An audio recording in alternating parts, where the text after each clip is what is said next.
Welcome, I'm Maurice Jackson, and this is Economics 1, lesson number 3, separate and not equal.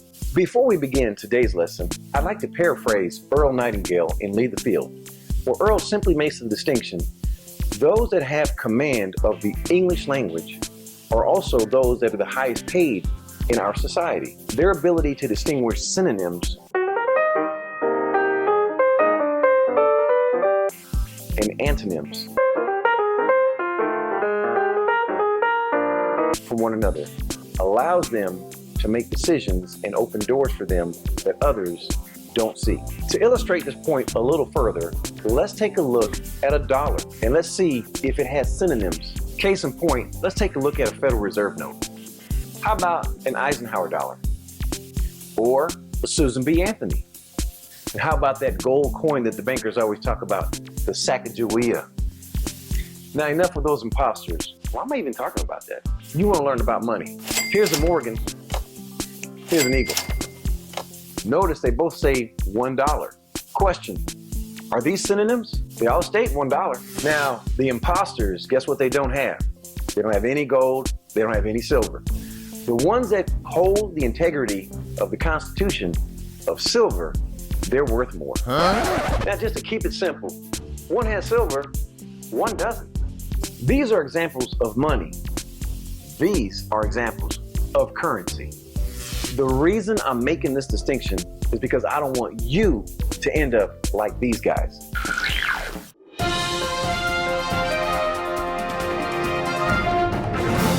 And you can catch the latest episode on YouTube. And by the way, what's that? Got breaking news. Folks, we just got this and we have breaking news. There's recent developments going on right now in downtown. Masses of people are, it appears to be loitering and rioting. Are we live? Are we on? We're live? All right, I understand where he's mic'd up. Johnny, we have a gentleman named Johnny No Cash. Mr. No Cash, I understand that you are in front of the bank of J.D. Morgan. Can you tell me what actually is going on down there? What's the issue? I tell you what's wrong. They're sending all of our jobs overseas. Banks and Wall Street, they got all the money. And the rich get richer while the poor get poorer. Now, Mr. No Cash, you've made 3 valid points there, and they cause some concern to me. You mentioned here that they're sending all of our jobs overseas.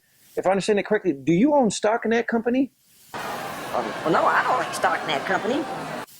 But why did you mention then that they're sending all of our jobs? When you own stock, you're aware that stock means that you have ownership. How did you actually get ownership of that job then that they're sending overseas that you're upset about? Well, forget that.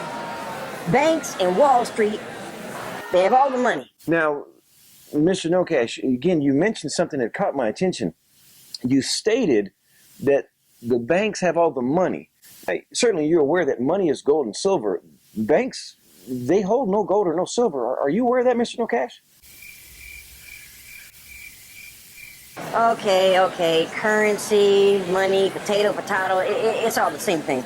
Mr. No Cash, I submit to you, have you considered changing your vocabulary to what the 1% would call money and what you're calling money? Have you considered making that distinction, because they're not synonyms? Mr. No Cash, I just want to make sure you're aware of this, and as well as everyone out there. The money is only in 4 locations. We're dealing with West Point, we're dealing with Philadelphia, Denver, and San Francisco.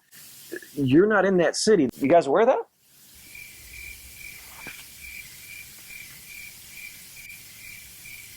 Well, we're going to keep protesting. You're not going to stop us. We're going to get what's ours.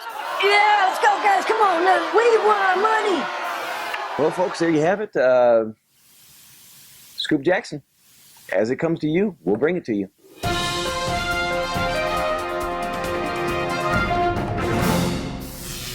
Now, let's bring this all together. What did this scenario really illustrate?